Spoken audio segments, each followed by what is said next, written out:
Assalamualaikum warahmatullahi wabarakatuh. Waalaikumsalam warahmatullahi wabarakatuh. Selamat siang semuanya. Siang. Sebelumnya yang terhormat Bapak Dr. Enjang Yusuf Ali MKom sebagai dosen pengampu mata kuliah perencanaan pembelajaran dan teman-teman yang saya banggakan. Di sini kami dari kelompok 9 akan membawakan materi model-model pembelajaran di sekolah dasar.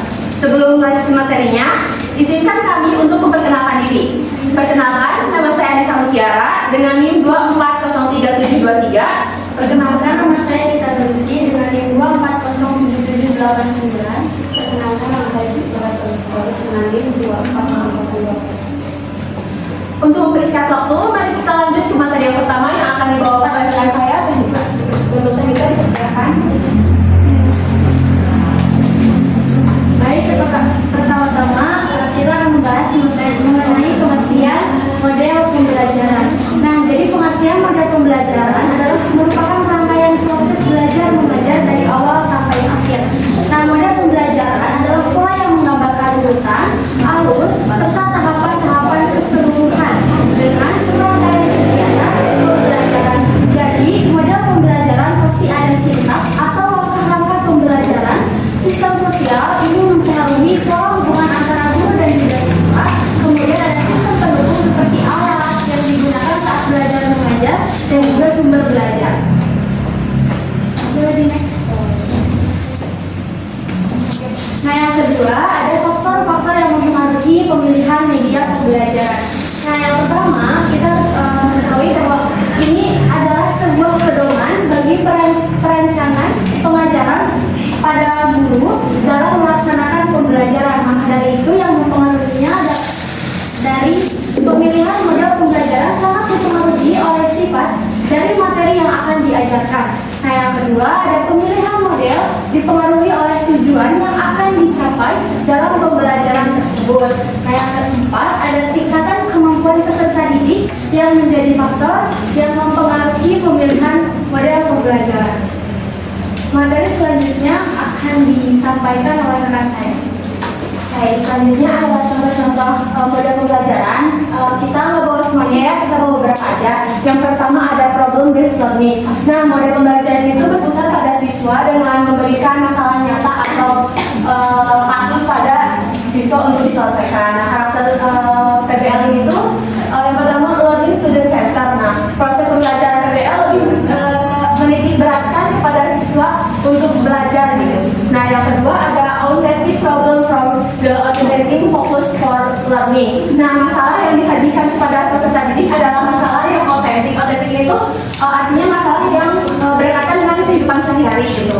Nah, terus yang ketiga ada new information as your through self-difference learning. Nah, ini tuh peserta didik berusaha untuk mencari informasi melalui sumbernya, baik di buku ataupun sumber lainnya. Nah, yang keempat ada learning occurs in small group. Nah, itu dilaksanakan dalam kelompok kecil.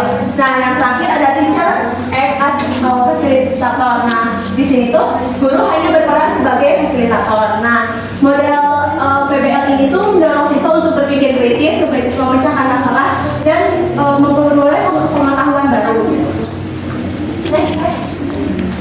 Nah, yang selanjutnya ada project based learning, nah PJBL. Nah, model pembelajaran itu berpusat pada siswa untuk melakukan suatu investigasi yang mendalam terhadap suatu topik. Siswa secara konstruktif melakukan pendalaman pembelajaran dengan pendekatan berbasis riset terhadap permasalahan dan pernyataan yang berbobot, nyata, dan relevan. Nah, apa aja sih yang berpengaruh pada project based learning itu? Yang pertama adalah pengalaman kritis. Nah, pengalaman kritis ini tuh bisa memicu rasa ingin tahu siswa dan motivasi siswa terhadap suatu pembelajaran. Yang kedua itu kemandirian. Nah, melalui project based learning itu kemandirian siswa untuk mencari solusi dari sebuah proyek mereka sendiri, terus menentukan waktu, membuat keputusan dan memecahkan masalah mereka sendiri secara mandiri gitu. Yang ketiga adalah kolaborasi. Nah, kolaborasi ini tuh siswa tuh bisa menemukan ide-ide baru terhadap suatu pembelajaran. Yang keempat, pengembangan keterampilan kritis. Nah, siswa ini tuh juga bisa mengkritik ide baru dari dirinya sendiri atau orang lain. Nah, yang terakhir ada presentasi dan refleksi. Nah, presentasi itu siswa dapat menyampaikan ide mereka sendiri, dan refleksi itu siswa tuh bisa menilai apa yang mereka hasilkan. Sekian dari saya dan diberikan oleh Jessica.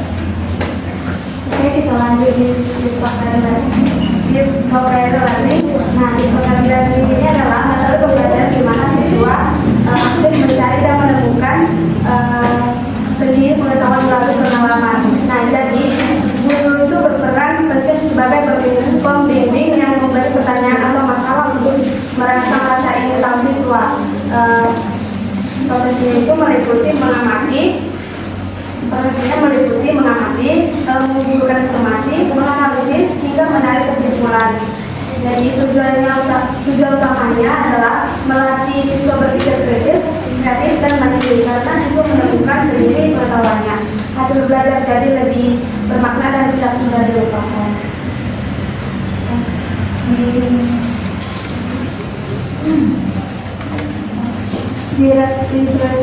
Introduction itu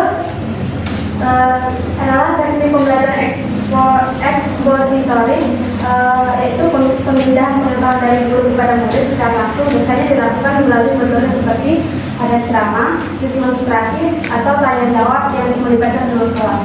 Nah, di sini ada 5 ciri-ciri direct instruction. Yang pertama itu transformasi dan keterampilan secara langsung, artinya guru menyampaikan informasi dan keterampilan secara eksplisit. Yang kedua, pembelajaran berorientasi kepada tujuan tertentu. Nah, setiap kegiatan belajar diarahkan untuk mencapai tujuan pembelajaran yang jelas. Yang ketiga, materi pembelajaran yang terstruktur. Nah, materi disusun secara sistematis dan disampaikan langkah demi langkah. Yang keempat, lingkungan belajar yang terstruktur. Nah, guru mengatur suasana kelas dan aktivitas belajar secara terencana. Yang terakhir, dikendalikan oleh guru. Jadi, guru berperan dominan dalam pengarahan proses belajar siswa. Contoh kontekstual teaching and learning itu adalah pendekatan pembelajaran yang melibatkan siswa secara aktif untuk mengaitkan materi belajar dengan situasi nyata dalam kehidupan mereka. Tujuannya adalah agar siswa dapat memahami, menemukan makna, dan menerapkan ilmu yang belajar secara langsung dalam kehidupan sehari-hari.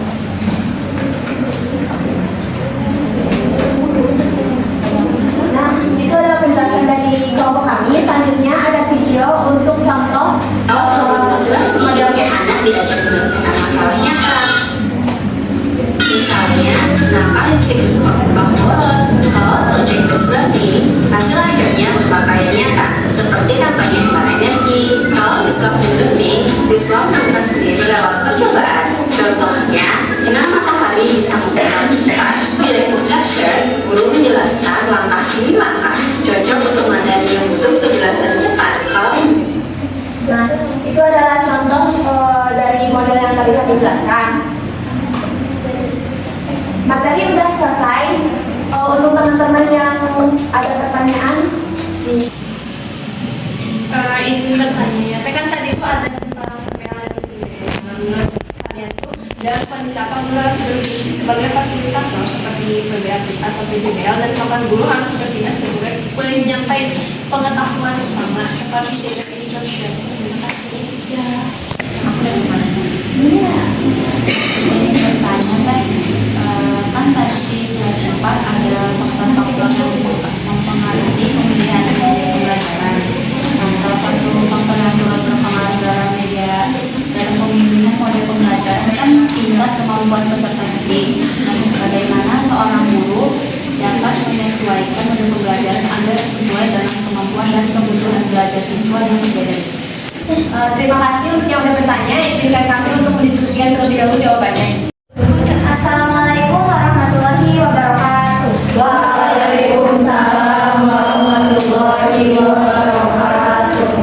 Om Swastiastu, Namo Buddhaya, salam kebajikan, salam sejahtera bagi kita semua. Selamat siang teman-teman. Siang. Yang selaku dosen pengampu mata kuliah perencanaan pembelajaran di Universitas Pendidikan Indonesia Kampus Semarang, serta teman-teman semuanya yang kami banggakan. Sebelumnya perkenalkan kami dari kelompok 10. Ini juga untuk memperkenalkan diri, perkenalkan nama saya Sylvie Bujari Samwati dengan NIM 240313. Perkenalkan nama saya Rina Siti Rahayu dengan NIM 240782. Baik, selanjutnya kita langsung saja kepada materi yang pertama.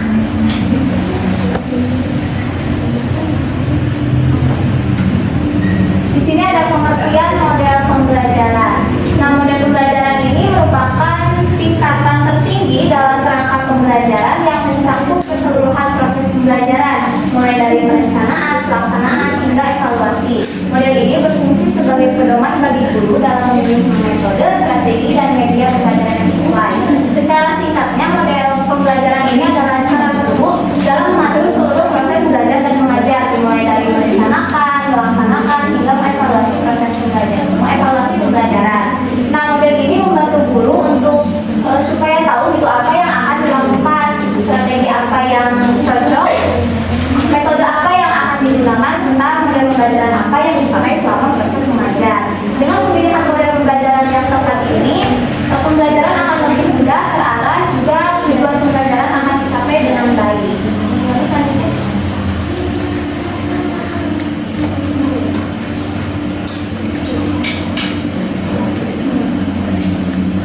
Nah, selanjutnya di sini membahas tentang dasar teori model pembelajaran.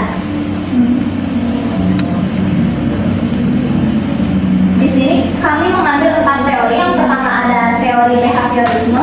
Behaviorisme ini adalah teori pembelajaran yang berfokus pada pengamatan perilaku dan bagaimana pengaruh lingkungan membentuk proses belajar. Prinsip utamanya yaitu menciptakan lingkungan belajar yang terstruktur, pentingnya umpan balik positif. Nah, di dalam teori behaviorisme ini percaya kalau belajar itu merupakan perubahan tingkah laku karena pengaruh lingkungan. Jadi siswa ini belajar dengan cara diberikan contoh, latihan berulang, ataupun dengan adanya reward dan punishment agar siswa itu terbiasa untuk melakukan hal-hal baik. Contohnya misal ketika siswa rajin belajar, nah seorang guru itu memberikan apresiasi atau reward supaya siswanya itu termotivasi untuk mempertahankan hal yang baik dan meningkatkan hal yang sudah baik dan dianggap benar. Nah, guru di sini juga berperan seperti pelatih, yaitu membentuk kebiasaan baik melalui latihan dan pengembangan terus-menerus.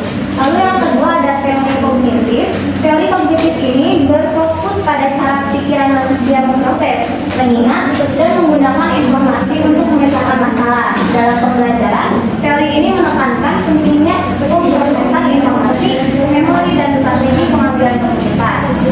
Di dalam teori kognitif ini kan sesuai dengan kognitif ya, ini menekankan pada proses berpikir. Jadi siswa ini dianggap aktif mencari dan mengolah informasi untuk menyelesaikan masalah. Jadi di sini guru harus membantu siswa untuk mengembangkan kemampuan berpikirnya. Misalnya dengan memberikan soal cerita, peta konsep, atau diskusi supaya siswa itu terbiasa untuk berpikir, mengingat, dan memahami. Nah, intinya belajar di sini ini bukan hanya sekedar menghafal, tetapi juga memahami konsep, mencari makna, mencari hubungan antar konsep, dan berpikir kritis. Lalu yang selanjutnya ada teori konstruktivisme. Nah, menurut Simon Sky, konstruktivisme ini adalah proses aktif di mana siswa membangun pengetahuan sendiri dengan mencari makna dan menghubungkan konsep baru ke kerangka pikir yang sudah dimiliki. Konstruktivisme ini juga mendorong siswa memahami dan mempraktikkan konsep dalam kehidupan sehari-hari. Nah, di dalam teori ini, siswa ini dianggap sebagai pembangun pengetahuannya sendiri, yang dimana artinya setiap siswa ini mempunyai pengalaman dan pengetahuan sebelumnya, lalu dikaitkan dengan pembelajaran supaya pembelajarannya itu lebih paham. Nah, guru di sini berperan sebagai fasilitator, yaitu mendampingi siswa untuk mencari makna, berdiskusi, melakukan percobaan, atau menyelesaikan masalah nyata. Di sini belajar menjadi lebih bermakna karena anak itu terlibat aktif secara langsung, dan pelajaran ini terasa dekat karena menghubungkan dengan kehidupan sehari-hari. Lalu yang terakhir ada teori pembelajaran sosial. Teori pembelajaran Bandura memperluas teori perilaku tradisional dengan asumsi bahwa manusia fleksibel dan mampu belajar bercakapan, bersikap dan berperilaku melalui pengamatan dan pengalaman. Nah, di dalam teori ini mengajarkan bahwa orang itu bisa belajar bukan hanya sekedar belajar doang gitu. Jadi bisa dengan cara mengamati perilaku lalu menirunya. Nah, guru memberikan contoh teladan yang baik bukan hanya guru tetapi juga teman sekelas. Nah, misalnya di sini ada siswa belajar sopan santun itu karena melihat gurunya bersikap sopan. Lalu bisa juga siswa mampu bekerja sama karena mencontoh dari temannya. Nah, guru ini di sini perlu menciptakan suasana kolaboratif sehingga siswa ini bisa saling berbagi pengalaman dan belajar dari satu sama lain. Nah, teori pembelajaran ini menjadi dasar bagi model pembelajaran. Guru ini memilih dan menerapkan model seperti diskusi, ceramah, sesuai dengan teori yang diyakini paling sesuai untuk materi dan kebutuhan siswa. Karena semakin guru memahami teori, semakin efektif juga pembelajaran yang akan dilakukan di kelas. Selanjutnya akan dijelaskan oleh teman saya.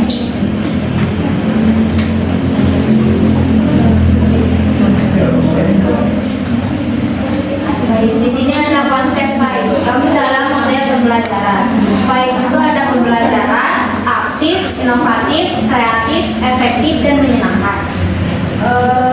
Konsep ini dikembangkan untuk menciptakan suasana belajar yang tidak membosankan. Misalnya, guru mengajak siswa belajar tentang siklus air dengan diskusi dan eksperimen kecil membuat miniatur siklus air. Terus saat mendapat materi matematika tentang perpecahan, siswa diminta langsung mengerjakan soal kelompok, berdiskusi dan mempresentasikan hasilnya di depan kelas.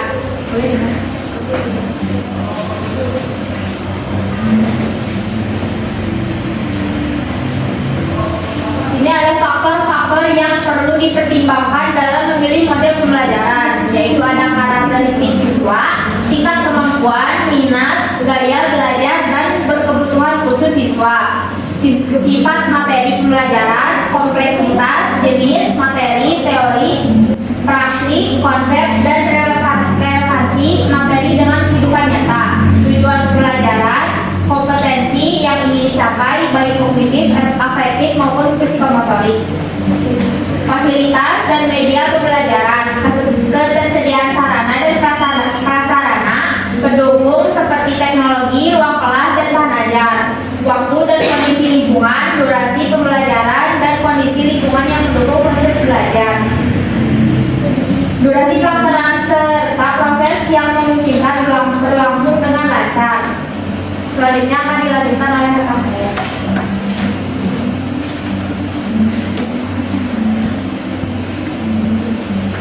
Selanjutnya ada jenis-jenis model pembelajaran yang sering digunakan. Yang pertama itu ada model pembelajaran kooperatif yang biasanya mengutamakan kerjasama antar siswa dalam kelompok kecil gitu.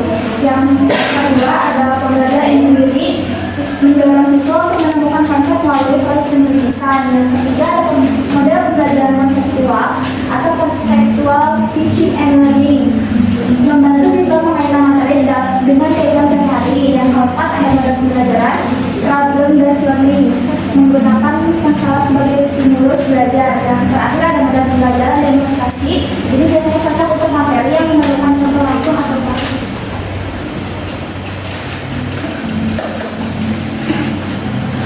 Selanjutnya ada strategi dalam memilih model pembelajaran. Yang pertama itu ada identifikasi kebutuhan belajar siswa. Biasanya melakukan asesmen awal. Yang kedua ada menentukan tujuan yang jelas, spesifik, terukur, realistis. Yang ketiga ada cocokan model atau metode yang dengan tujuan, misalnya cooperative learning, discovery learning, atau problem based learning. Yang keempat, pertimbangkan keberagaman siswa menggunakan pendekatan referensi. Yang kelima ada evaluasi hasil dan refleksi tentang metode praktik perlu modifikasi.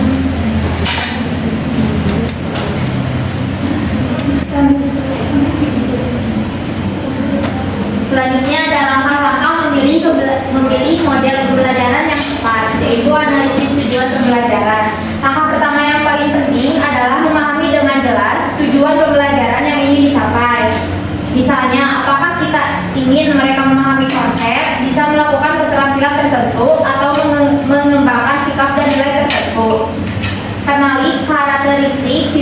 Sesuaikan model dengan kebutuhan dan gaya belajar siswa.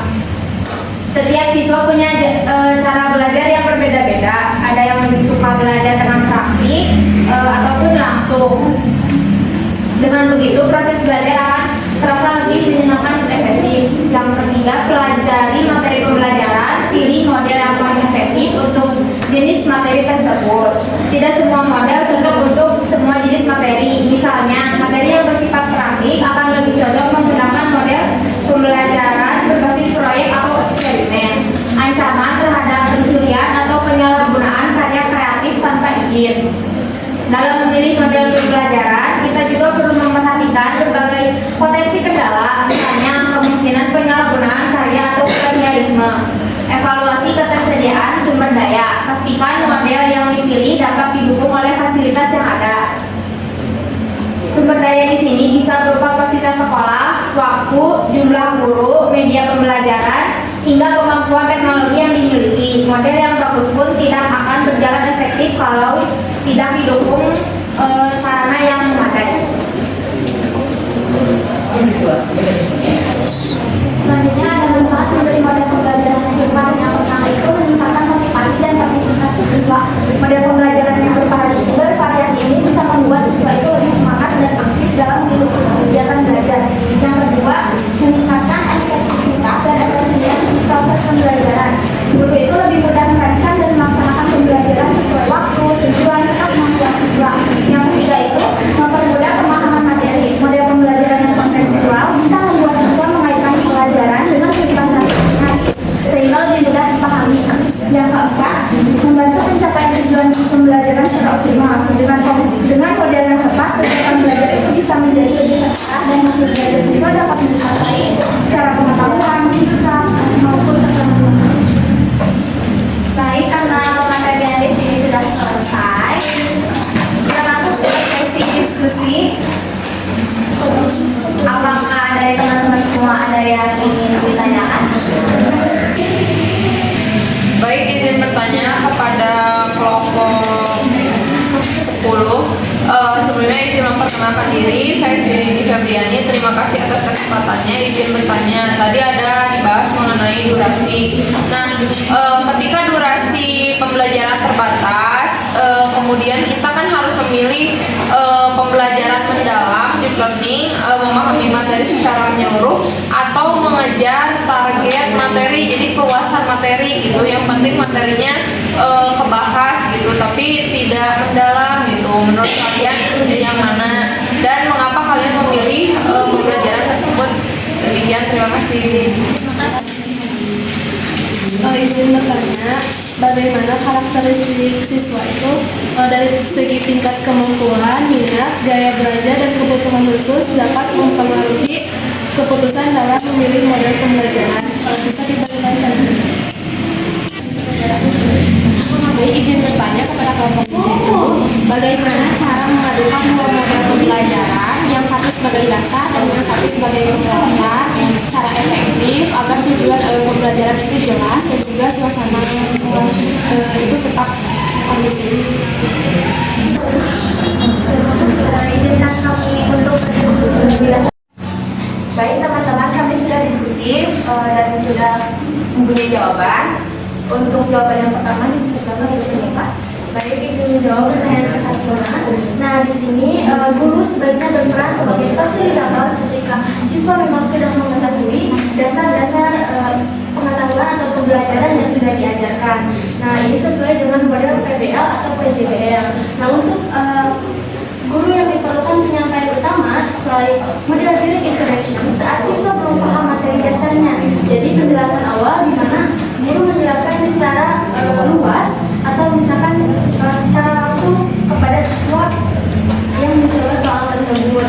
Lalu berperan sebagai fasilitator juga saat siswa membuat mini proyek atau praktek bersama teman-temannya dan ketika sesi diskusi.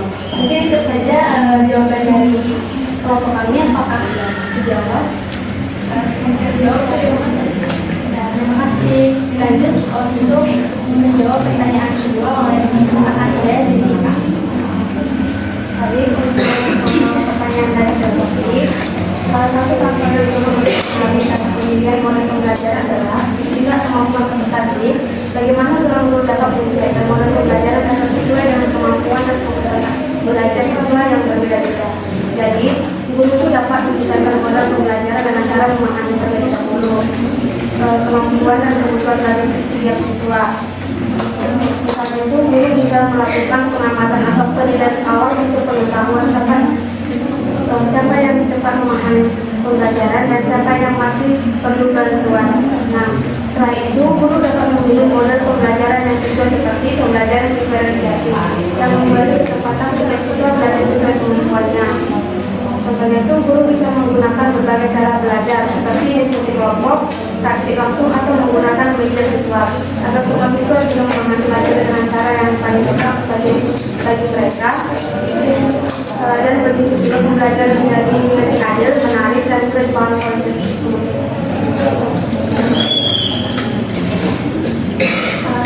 Sekian jawaban dari teman kami. Yang selanjutnya adalah kesimpulan. Nah, model pembelajaran adalah cara guru untuk mengajar supaya siswa lebih mudah memahami pembelajaran. Nah, dengan model pembelajaran yang benar, siswa dapat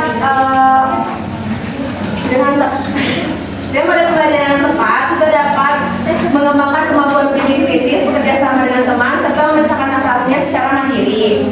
Nah, model pembelajaran yang dapat dilakukan di SD ini dapat diterapkan pada kehidupan sehari-hari juga. Sekian dari kelompok kami. Mohon maaf bila ada kesalahan. Wassalamualaikum warahmatullahi wabarakatuh.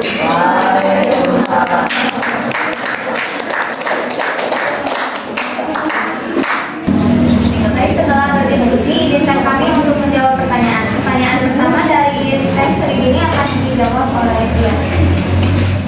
Izin menjawab pertanyaan dari tes ini ya.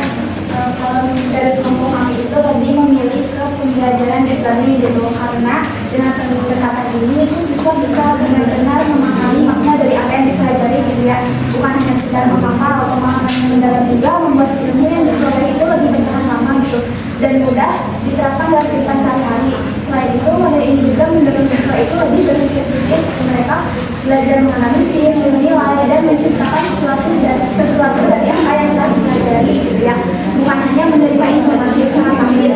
Tapi model keluasan juga itu tetap penting gitu dalam konteks tertentu. Misalnya ketika pembelajaran masih pada tahap pengetahuan awal suatu materi, model ini bisa membantu memberikan gambaran umum terlebih dahulu gitu. Nah, model ini itu cocok digunakan biasanya jika guru harus menyesuaikan diri dengan lingkungan kurikulum yang padat, atau ketika siswanya itu sedang melakukan review menjelang ujian yang mencakup banyak topik. Nah, jadi kesimpulan itu, walaupun kita lebih memilih ke deep learning, keduanya itu tetap bisa dipilih sesuai dengan kebutuhan waktu dan tujuan pembelajaran yang ingin dicapai. Terima kasih.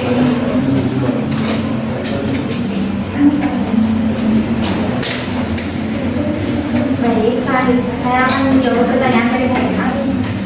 Salah satu contoh model pembelajaran yang bisa mencakup semua karakteristik tersebut adalah model kooperatif tipe jigsaw.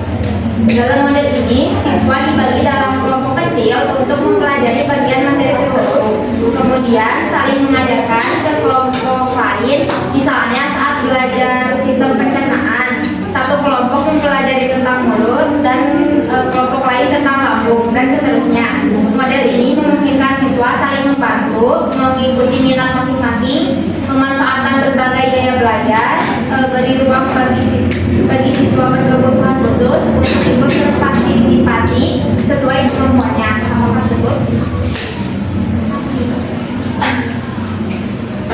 Terakhir, ingin menjawab pertanyaan dari tes lain. Jadi guru ini dapat memadukan dua model pembelajaran dengan menjadikan satu model yang model pertama itu menjadi dasar dan model yang kedua itu sebagai penguatan. Nah, model dasar ini berfungsi sebagai kerangka utama yang mengarahkan alur pembelajaran, sedangkan model penguatan ini digunakan untuk memperdalam konsep saja. Nah, langkah pertama untuk guru dalam menentukan model yang sesuai ini dengan tujuan dan karakteristik materi ya tentunya. Misalnya, guru ini menggunakan problem-based learning sebagai model dasar untuk melatih pemecahan masalah, kemudian menambahkan cooperative learning sebagai penguatan agar siswa ini dapat berdiskusi dan saling membantu memahami solusi. Selanjutnya, guru juga perlu merumuskan tujuan pembelajaran yang jelas agar setiap kegiatan ini dapat berorientasi pada capaian kompetensi. Nah, lalu pembelajaran ini harus disusun secara efisien. Model dasar digunakan dalam kegiatan inti, sementara model penguatan ini disisipkan pada momen yang strategis seperti saat siswa mengalami kesulitan atau perlu mengkonfirmasi pemahaman. Nah, selain itu, guru juga harus mengatur waktu dan peran siswa agar kegiatan ini tidak tumpang tindih antara model yang dasar dan model penguatan. Nah, model penguatan ini sebaiknya hanya menegaskan inti. Jadi, di model penguatan ini tidak melakukan proses yang pertama itu ya, proses yang sama. Nah, setelah kegiatan selesai, guru ini melakukan evaluasi dan refleksi untuk memastikan bahwa perpaduan model membantu siswa mencapai tujuan belajar yang lebih efektif atau tidak. Nah, sebagai contoh, pada tema lingkungan bersih, guru ini dapat menerapkan discovery learning sebagai dasar untuk menentukan konsep, lalu menambahkan jigsaw sebagai penguatan agar siswa ini saling berbagi hasil temuan. Nah, dengan perpaduan ini, pembelajaran menjadi lebih efektif, terarah, dan efisien. Apakah terjawab? Terima kasih. Lalu kesimpulan dari presentasi kami, memilih model pembelajaran yang tepat itu adalah kunci keberhasilan proses belajar mengajar. Guru ini harus mempertimbangkan karakteristik siswa, materi, tujuan pembelajaran, serta kondisi dan fasilitas yang tersedia agar pembelajaran dapat berjalan dengan efektif dan menghasilkan hasil yang maksimal. Baik, presentasi kami ditutup sampai sini. Mohon maaf apabila ada kesalahan kata. Wabillahi taufiq wal hidayah. Wassalamualaikum warahmatullahi wabarakatuh. Assalamualaikum warahmatullahi wabarakatuh. Waalaikumsalam. Yang kami hormati Bapak Dr. Ujang Yusuf Ali SSI MKOM selaku dosen penggabung mata kuliah perencanaan pembelajaran dan teman-teman yang sudah menyempatkan hadir pada presentasi kali ini. Sebelumnya, perkenalkan kami dari kelompok 11. Saya Hadisa Jameto Sanda dan teman-teman saya. Saya Menasi Rahayu. Saya Dina Marina Subrena. Oke, teman-teman, di sini kita akan membahas mengenai merancang skenario pembelajaran. Pemahaman Irfan Rambu, kita mulai ke pemaparan materi yang pertama. Nah, apa sih skenario pembelajaran itu? Skenario pembelajaran adalah rencana kegiatan belajar mengajar yang disusun secara berurutan oleh guru agar proses pembelajaran bisa berjalan dengan lancar dan mencapai tujuan yang diharapkan. Dengan kata lain, skenario pembelajaran merupakan panduan guru saat mengajar di kelas, mulai dari pembukaan, kegiatan inti, hingga penutup. Next. Lalu ada karakteristik dari skenario pembelajaran. Yang pertama itu adalah kontekstual. Maksudnya, kegiatan belajar dikaitkan dengan kehidupan nyata siswa, misalnya pengalaman sehari-hari di rumah atau di lingkungan sekolah. Yang kedua ada fleksibel, yaitu bisa disesuaikan dengan kondisi kelas, waktu, dan kemampuan siswa. Yang ketiga itu adalah karakteristik variatif, yaitu menggunakan berbagai metode, media, dan strategi agar siswa tidak merasa bosan. Yang keempat terakhir, yaitu ada komunikasi dua arah antara guru dan siswa, bahkan antar siswa. Dan yang terakhir ada integrasi media, yaitu memanfaatkan alat bantu seperti gambar, video, eksperimen, atau permainan untuk memperjelas materi. Untuk materi selanjutnya akan disampaikan oleh Kasih. Baik, yang selanjutnya itu adalah tujuan yang pertama, memberi arahan praktis kepada guru, yaitu skenario pembelajaran itu dibuat supaya guru punya arah dan panduan yang jelas waktu mengajar. Jadi nggak cuma asal ikut itu aja, tapi punya langkah-langkah yang lebih terencana dan praktis biar kegiatan belajar jadi lebih efektif. Yang kedua ada memastikan alur kegiatan tidak keluar dari tujuan pembelajaran. Selain itu, skenario juga bantu guru supaya alur kegiatan di kelas tetap fokus sama tujuan pembelajaran. Jadi waktu di kelas nggak melenceng ke hal-hal yang nggak penting, tapi tetap nyambung sama apa yang mau dicapai. Yang ketiga, menemukan suasana kelas yang aktif dan bermakna. Terus lewat skenario juga, guru bisa lebih mudah menggabungkan antara materi, media, dan eksperimen. Artinya, semua komponen pembelajaran bisa saling melengkapi dan bikin proses belajar jadi lebih efisien. Yang keempat ada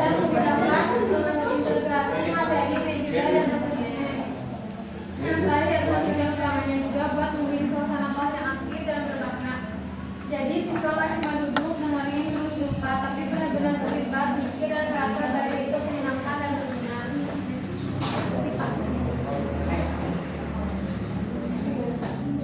Yang selanjutnya ada unsur utama skenario. Yang pertama itu ada pembukaan. Ini bagian awal sebelum masuk ke materi utama. Biasanya guru ngelakuin hal-hal sederhana kayak menyapa siswa, berdoa, sedikit sedikit, atau masih motivasi biar semangat. Tujuannya biar siswa siap buat belajar dan suasana kelas lebih seru. Yang kedua ada kegiatan inti. Bagian ini jadi jantungnya proses pembelajaran, di sini guru dan siswa bareng-bareng aktif bisa lewat diskusi, eksperimen, kerja kelompok atau eksplorasi materi. Guru berperan sebagai pendamping biar kegiatan belajar tetap berarah sampai tetap memberi ruang buat siswa berpikir dan berkreasi. Yang ketiga ada penutup. Di bagian akhir ini guru ngajak siswa buat nyimpulin pelajaran yang sudah dibahas. Bisa juga ada refleksi kecil tentang apa yang dipelajari hari itu dan rencana tidak lanjut biar siswa tahu apa yang perlu dikerjakan selanjutnya, misalnya tugas, latihan tambahan, atau hal yang bisa dipelajari lebih dalam di rumah. Selanjutnya bisa Oke, baik. Selanjutnya di sini ada langkah-langkah skenario ya. Oke, yang pertama itu ada menganalisis kompetensi dan karakteristik siswa. Nah, jadi guru perlu mengetahui gitu kemampuan awal siswa sebelum memulai pembelajaran. Nah, setiap siswa memiliki karakteristik yang berbeda-beda gitu. Jadi seperti minat, dia belajar, dan kemampuan berpikir. Nah, dengan menganalisis ini, guru bisa menyesuaikan metode agar semua siswa dapat mengikuti pembelajaran dengan baik. Lalu yang kedua ada merumuskan tujuan pembelajaran. Nah, merumuskan pembelajaran ini setelah memahami karakteristik siswa yang tadi, guru menentukan tujuan pembelajaran. Nah, tujuan ini berisi apa yang diharapkan siswa dicapai setelah belajar. Nah, tujuan ini harus jelas ya, terukur dan sesuai dengan kompetensi dasar atau capaian pembelajaran. Next. Oke, selanjutnya yang ketiga, menentukan indikator pencapaian kompetensi. Nah, indikator ini digunakan untuk melihat tanda-tanda bahwa siswa sudah memahami materi ya. Contohnya, siswa dapat menjelaskan konsep, menyebutkan langkah, atau mempraktikkan suatu keterampilan. Jadi indikator ini akan menjadi dasar dalam penilaian nantinya gitu. Dan yang keempat ini memilih metode yang tepat. Nah, metode yang tepat ini harus disesuaikan juga dengan tujuan karakter siswa dan materi. Contohnya itu yang pertama diskusi untuk menumbuhkan berpikir kritis, lalu demonstrasi untuk materi praktik, dan seperti ceramah interaktif untuk mengantar konsep baru gitu. Nah, metode yang tepat membuat siswa lebih aktif dan tidak mudah bosan. Selanjutnya,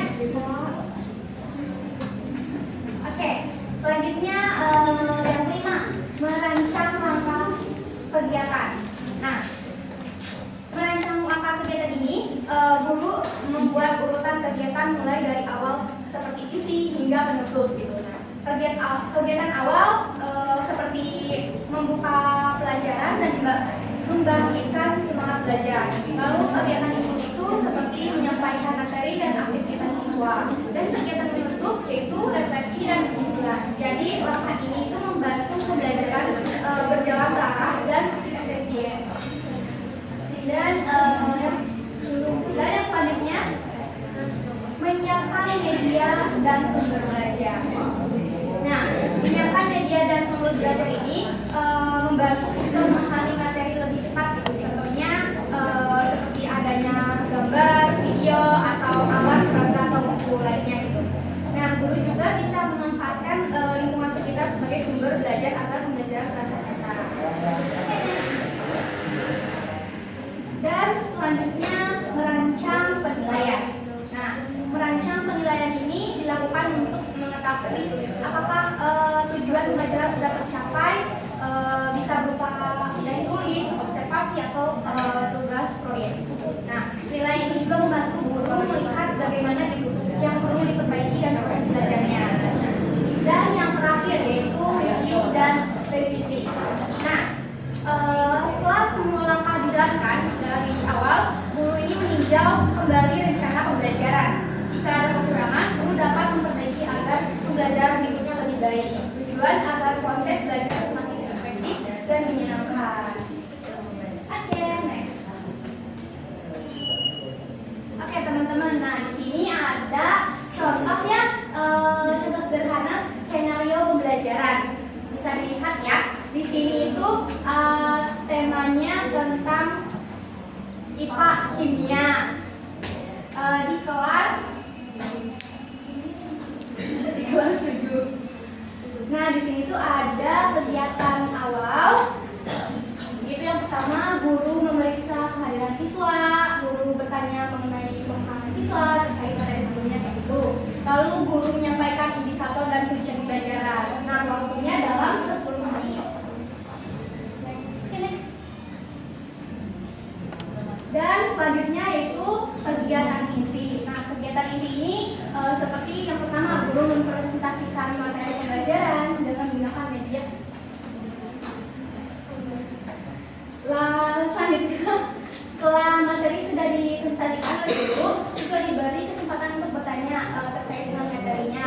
Lalu yang ketiga ini, guru membimbing siswa dalam pembentukan kelompok.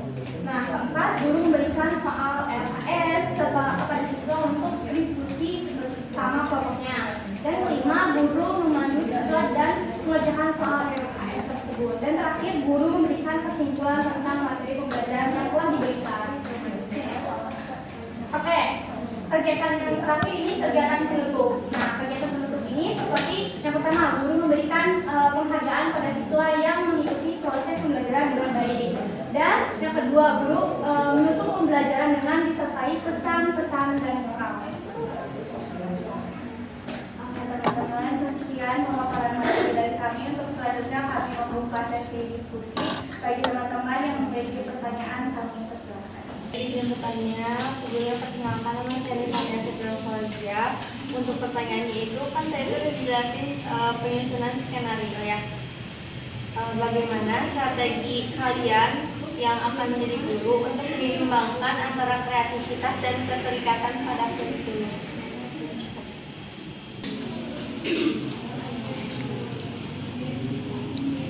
Izin bertanya, bagaimana sih guru dapat memastikan bahwa skenario pembelajarannya fleksibel, tetap konsisten dengan tujuan pembelajaran yang telah dibuat? Izin bertanya ya, jika sebuah skenario hanya menekankan pada karakteristik atau variatif, tetapi mengabaikan fleksibel, masalah paling serius apa yang akan dihadapi guru saat menghadapi situasi tertentu? Pertanyaannya kami tampung dulu, kami izin untuk Bismillahirrahmanirrahim. Assalamualaikum warahmatullahi wabarakatuh. Waalaikumsalam warahmatullahi wabarakatuh. Salam Om Swastiastu, Namo Buddhaya, salam kebajikan dan salam hangat bagi kita semua. Alhamdulillah pada sore hari ini kita berkesempatan untuk menampilkan presentasi kami, yaitu penggunaan media pembelajaran yang inovatif. Yang terhormat Bapak Dr. Bidang Yusuf Ali SSM.com selaku dosen pemangku mata kuliah pengembangan pembelajaran, dan tak lupa teman-teman semua yang kami banggakan. Oke, pada kesempatan kali ini perkenalkan kami dari kelompok 12 yang beranggotakan saya Muhammad Fadilah, saya Sakola Syamila. Oke, kami akan menyampaikan materi penggunaan media yang inovatif. Oke.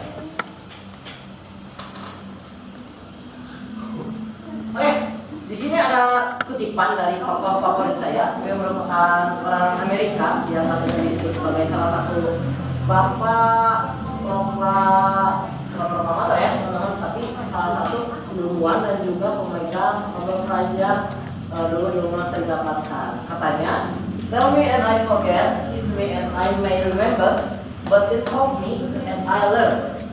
Yang di sini diucapkan dia, kalau misalkan ini bukan ke anak-anak saja ya, tapi menyambung ke kita semua juga.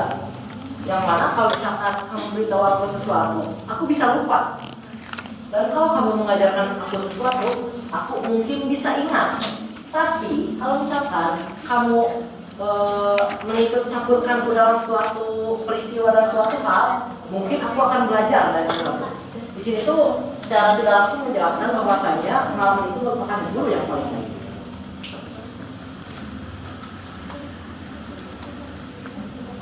Oke, di sini kami akan menjelaskan strategi guru abad ke-21 untuk meningkatkan keterbukaan dan efektivitas belajar. Kita akan membahas landasan mengapa kita menampilkan PPT ini. Yang pertama itu mengapa media pembelajaran perlu inovatif. Di sini banyak sebenarnya alasannya, tapi kami hanya akan mengambil 4 saja sebagai garis besar kenapa pembelajaran kelas itu tentunya harus inovatif. Yang pertama, ada pembelajaran abad ke-21 menuntut kolaborasi, kreativitas, komunikasi, dan berpikir kritis. Ini itu mencakup 4C yang sering kita sebutkan ya. Kenapa? Karena ini tuh sesuai dengan relevansi zaman. Jadinya apa yang diajarkan di kelas itu memang harus sesuai dengan kebutuhannya. Kemudian yang kedua, siswa kini tumbuh dalam budaya digital dan butuh pendekatan yang interaktif dan visual. Oke, dikarenakan di kelas itu sekarang udah pasif semua, sekarang itu zamannya student center, jadinya si siswa yang aktif dan kita guru hanya 30% saja dalam di kelas itu. Jadi harus ada pembelajaran yang inovatif dan juga membuat siswa ini mau bergerak secara aktif. Oke, selanjutnya ada inovasi media membantu menyesuaikan pembelajaran dengan karakter siswa. Tentu karakteristik setiap siswa di kelas itu tidak ada yang sama, tidak akan ada. Jadinya kita perlu memilah dan memilih, entah itu misalkan mereka cocoknya dengan estetik, dengan visual, dengan auditory, dan juga mungkin dengan mengelompokkan sesuai kemampuan, kayak mungkin kemampuan yang rendah, sedang, dan juga tinggi. Selanjutnya, pemerintah mendorong integrasi teknologi pendidikan melalui Merdeka Belajar dan Transformasi Digital Pendidikan. Itu tuh menurut Kemendikbud 2024 karena sudah banyak ya seperti buku digital dan juga hal lain semacamnya.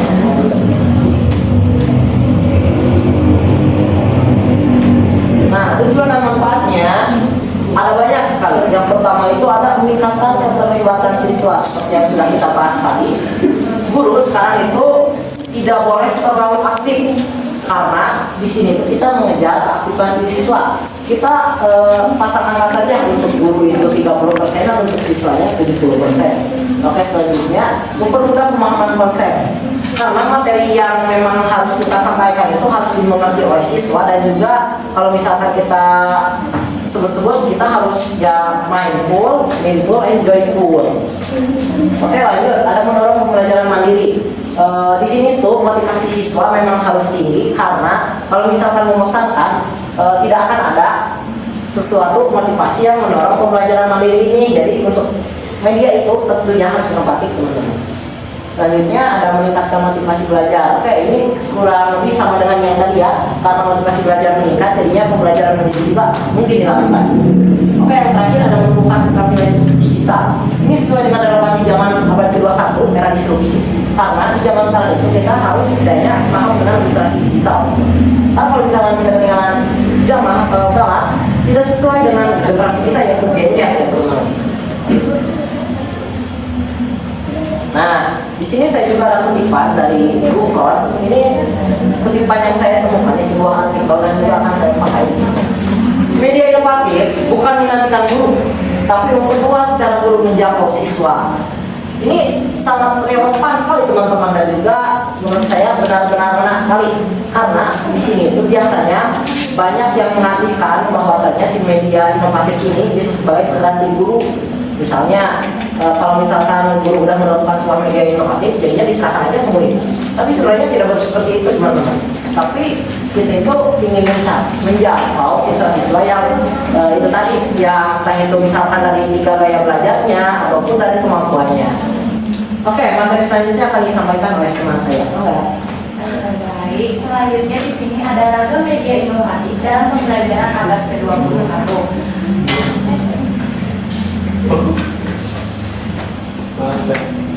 Nah, di sini kami telah menyiapkan beberapa contoh media interaktif yang bisa digunakan dalam pembelajaran. Yang pertama tuh ada multimedia interaktif, yaitu kombinasi teks, audio, video, dan juga animasi. Contohnya itu video interaktif, kuis digital, dan juga simulasi. Contohnya itu video interaktif, misalnya video explainer yang sedang kita buat ya, yang kayak gitu, yang bisa membuat kayak interaktif antar guru dan juga siswanya.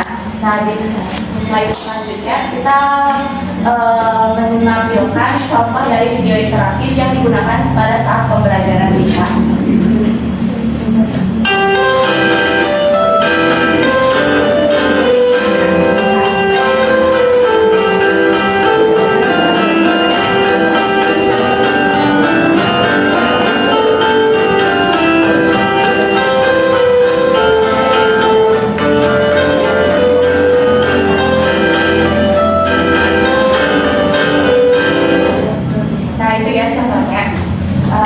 Selanjutnya ada game-based learning dan gamifikasi, yaitu unsur permainan untuk meningkatkan motivasi. Contohnya itu Kahoot, terus Quizizz, dan juga kelas belajar. Seperti yang Kahoot atau Quizizz kita sering menggunakannya ya, apalagi pada hari Kamis gitu ya.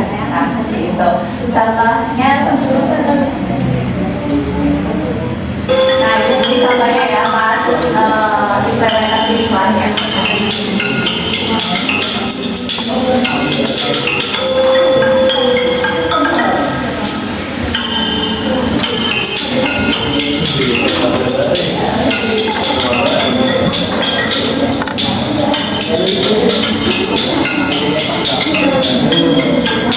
Nah, itu caranya ya. Jadi nanti kita kalau udah jadi guru bisa buat Quizizz atau untuk penilaian itu dengan menggunakan beberapa aplikasi tadi. Nah, yang kedua itu augmented reality dan virtual reality, yaitu dengan menyajikan pengalaman belajar imersif. Contohnya itu Postclasses dan juga Google Expedition.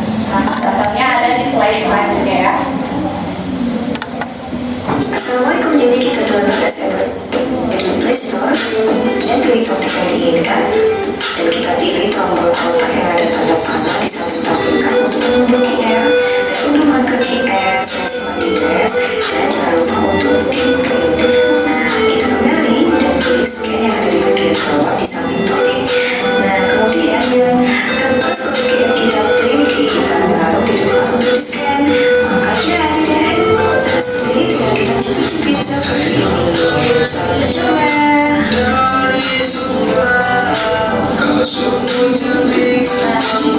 Nah, itu ya contohnya. Mungkin masih pernah ya di kita, jadi habis ini bisa kalian untuk coba pelajari gitu biar bisa diimplementasikan di kemudian hari. Nah, yang kedua ya selanjutnya itu ada AI ya, dan ada deep learning, di mana media menyesuaikan materi dengan kemampuan siswa. Contohnya tuh chatbot edukatif atau ChatGPT dan juga Dipsy kayak gitu. Mungkin kalian juga udah pada tahu dan hafal banget gitu ya dengan AI. Selanjutnya, nah contohnya itu teman kita sekarang ya ChatGPT. Selanjutnya selanjutnya itu ada mobile learning dan virtual learning. Itu pembelajaran fleksibel berbasis gawai dengan durasi pendek, contohnya itu Meet, Zoom, dan lain sebagainya yang bisa kita gunakan untuk rapat atau perkuliahan dalam jaringan. Nah, itu ya. Yang selanjutnya itu Open Educational Resource atau OER, yaitu sumber belajar gratis dan dapat dimodifikasi. Contohnya itu PHS, Akademi, dan juga Indonesia. Contohnya ya selanjutnya.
ada 6. Pertama ada berorientasi pada tujuan pembelajaran. Nah di sini itu media yang kita buat itu harus benar-benar mendukung capaian kompetensi. Terus kedua, interaktif dan partisipatif, melibatkan siswa secara aktif melalui tugas, simulasi, dan refleksi. Seperti contohnya itu di matkul PPDS, ada yang namanya Mentimeter, terus pengisian kuis, nah yang kayak gitu. Terus poin 3 ada kontekstual dan relevan. Nah, materi yang disajikan sebaiknya itu konkret dan kontekstual agar mudah dipahami oleh anak. Selanjutnya. Nah, keempat ada sederhana dan terukur.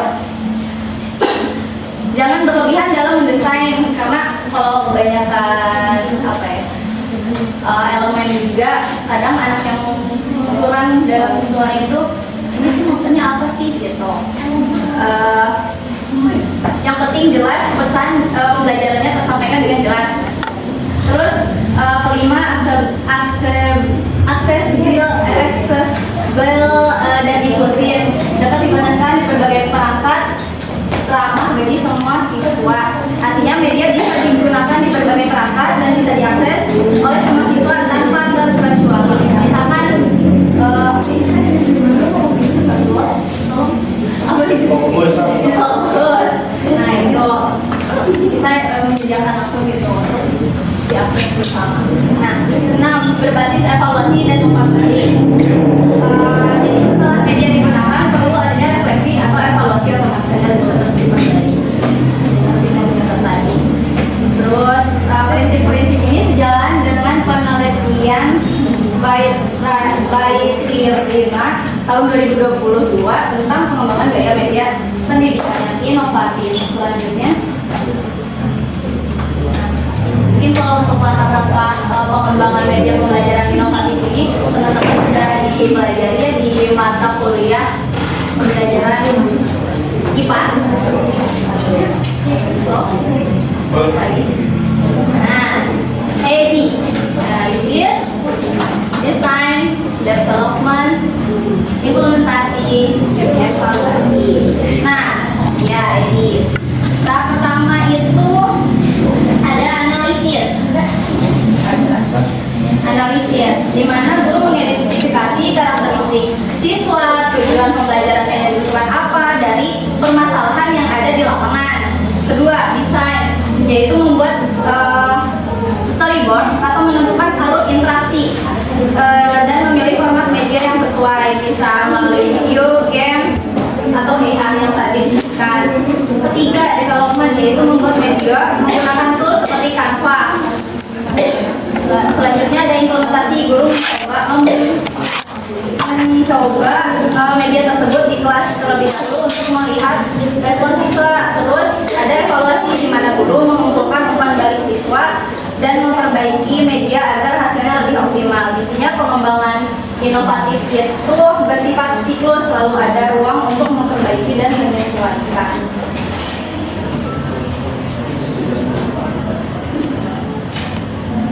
Akan disampaikan oleh rekan saya. Menurut saya, sekarang kita bahas contoh implementasi nyatanya. Jadi tadi itu hanya sekedar teori saja yang tadi. Nah, berhubung tugas ini juga sudah pernah Bapak ajarkan kepada kita di pertemuan sebelumnya, jadi akan kami bahas. Yang pertama itu ada model pembelajaran classroom, yang mana ini melibatkan jenis media video interaktif. Kemudian aktivitas utamanya siswa ini menonton materinya di rumah. Nah, di kelas itu kita akan membahas materi yang sudah kita tonton, jadinya diskusinya dipakaikan di sekolah dan juga materinya dipakai waktu di rumah. Jadinya karena berhubung waktu jam pembelajaran kita terbatas nanti saat SD itu, jadinya akan kita manfaatkan dan maksimalkan dengan cara classroom ini. Dan yang mana hasil yang kita harapkan itu pemahaman awal siswa ini bisa meningkat karena berhubung belajar dulu, jadinya pas di kelas itu mereka tidak terlalu ngangong-ngangong. Oke, selanjutnya ada project based learning, biasa juga disingkat PJBL. Jadi sebenarnya kita libatkan Pak Ellen Carr. Yang pertama itu ada siswa membuat tur virtual topik lokal.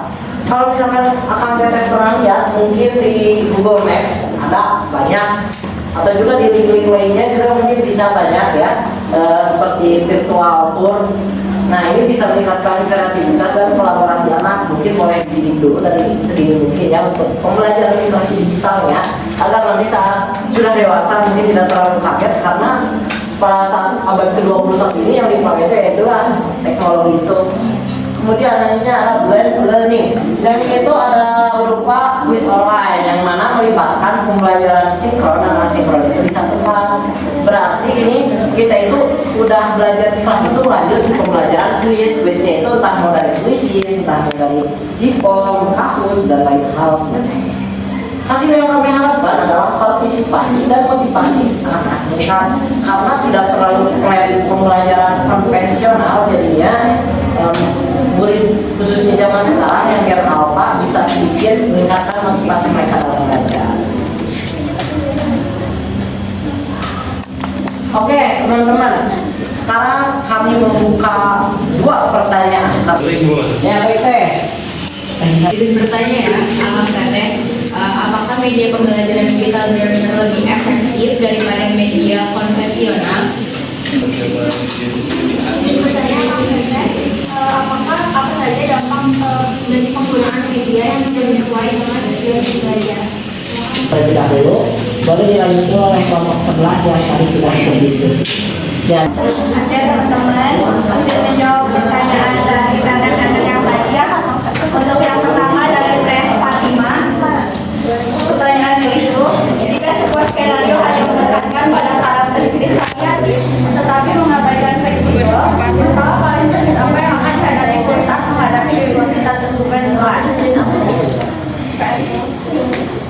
Oke, jawabannya itu, kalau misalnya skenario pembelajaran ini hanya fokus pada variatif tapi tidak fleksibel, maka masalah paling serius yang bisa terjadi adalah guru akan kesulitan menyesuaikan diri saat kondisi kelas berubah atau tidak sesuai dari mana. Kayak misalnya, guru itu sudah menyiapkan banyak metode menarik kayak diskusi, eksperimen, permainan, tapi tiba-tiba alatnya itu tidak berfungsi atau waktunya habis atau siswanya misal sulit fokus. Nah, karena skenario-nya ini tidak fleksibel, guru jadi bingung harus bagaimana, harus melakukan apa, bahkan kegiatan itu bisa terhenti dan tujuan pembelajaran bisa tidak tercapai. Jadi kesimpulannya, tanpa fleksibilitas, guru tidak bisa beradaptasi dengan situasi nyata di kelas dan pembelajaran jadi kaku serta kurang efektif meskipun metodenya banyak. Apakah terjawab tetapi terima kasih. Saya akan menjawab pertanyaan bagaimana guru dapat memastikan bahwa skenario pembelajaran yang guru bisa memastikan skenario pembelajaran yang fleksibel tetap sesuai sama tujuan pembelajaran dengan cara tetap pegang arah utamanya walaupun cara pembelajaran bisa berubah sesuai situasi. Jadi intinya yang penting bukan urutannya harus kaku, tapi hasil akhirnya tetap nyampe ke tujuan yang mau ditetapkan. Misalnya, kalau di tengah jalan, guru lihat siswa mulai bosan atau susah paham, guru boleh ubah pendapatannya bisa lewat permainan, diskusi, atau contoh nyata.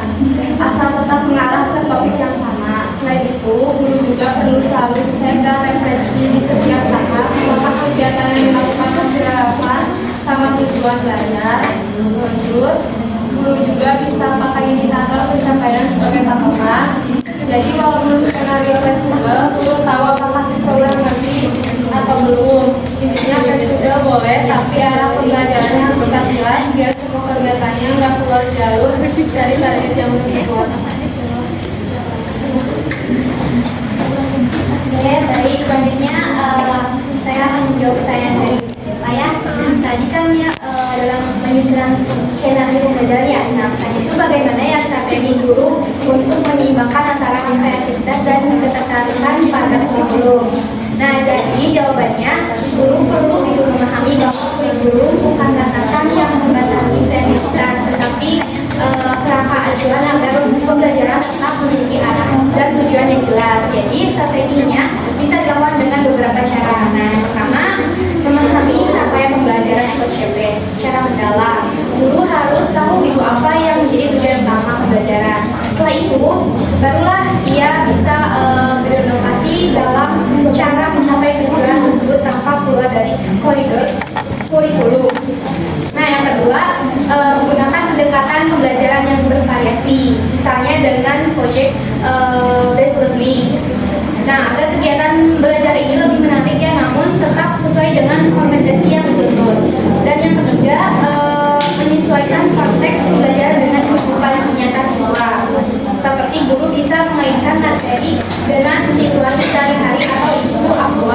Jadi pembelajaran tetap relevan dan bermakna tanpa mengubah esensi materi kurikulum.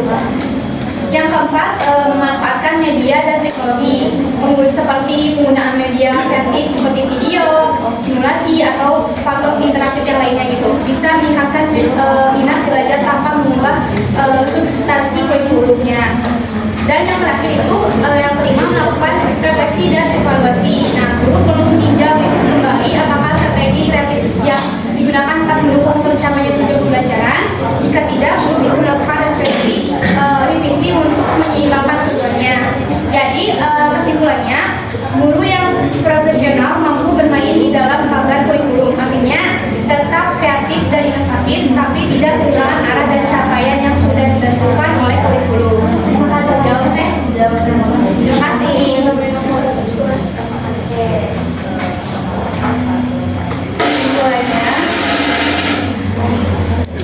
Skenario pembelajaran merupakan panduan sistematis bagi guru dalam melaksanakan proses belajar mengajar agar kegiatan pembelajaran berjalan efektif, efisien, dan sesuai dengan tujuan yang telah ditetapkan. Melalui skenario pembelajaran, guru tidak hanya memahami apa yang harus diajarkan, tetapi juga bagaimana cara mengajarkannya dengan tepat.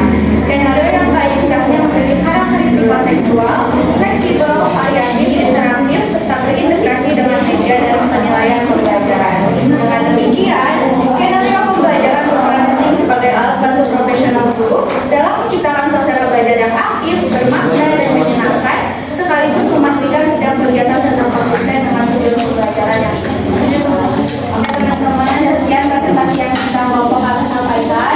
Mohon maaf apabila terdapat banyak kekurangan. Bila taufiq wal hidayah. Wassalamualaikum warahmatullahi wabarakatuh. Oke teman-teman, kembali lagi bersama kelompok 12. Kami akan menjawab pertanyaan yang tadi sudah ditanyakan. Yang pertama akan jawab oleh saya.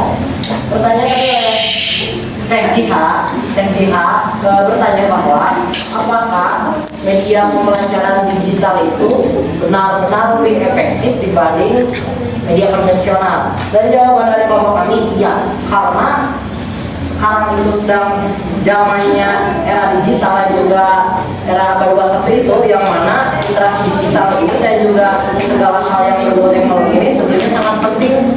Ya seperti saya ucapkan tadi, relevansi zaman. Karena relevansi zaman sekarang itu butuhnya sesuatu hal yang berbau dengan teknologi. Karena kalau misalkan tetap konvensional, mungkin anak-anak masih belum tahu gitu. Jadi nantinya meraba-rabanya itu sangat besar. Sayangnya kalau misalkan sudah dari kecil, mungkin untuk pengembangan teknologi yang ke depan itu bisa mereka kembangkan sendiri. Mungkin itu jawaban dari kelompok kami. Apakah cukup katanya? Cukup. Oke, pertanyaan selanjutnya izin jawab novel kan apa dampak dari penggunaan media yang tidak sesuai dengan materi yang disampaikan misalkan gitu ya. Nah, jelas pertama itu capaian tujuannya itu nggak jelas dong ya. Kedua, motivasi belajar siswa itu pastinya menurun karena tidak sesuai dengan capaian pembelajaran siswa. Kalau misalkan arahnya kemana-mana kan bingung ya. Nah, siswa bisa kehilangan fokus atau bingung gitu. Itu teh ngebahas apa sih gitu. Terus apa sih bisa menimbulkan salah persepsi atau salah tangkap terhadap materi yang disampaikan gitu. Nah yang kelimanya buang-buang waktu dong kalau nggak jelas arahnya. Misalkan gini, kita sebagai guru kan pengarah ya, kita yang pimpin arah, tapi kita juga nggak tahu arahnya kemana gitu kan. Jadi kan sama-sama nyasar. Kalau begitu mah kan jadi terbuang sia-sia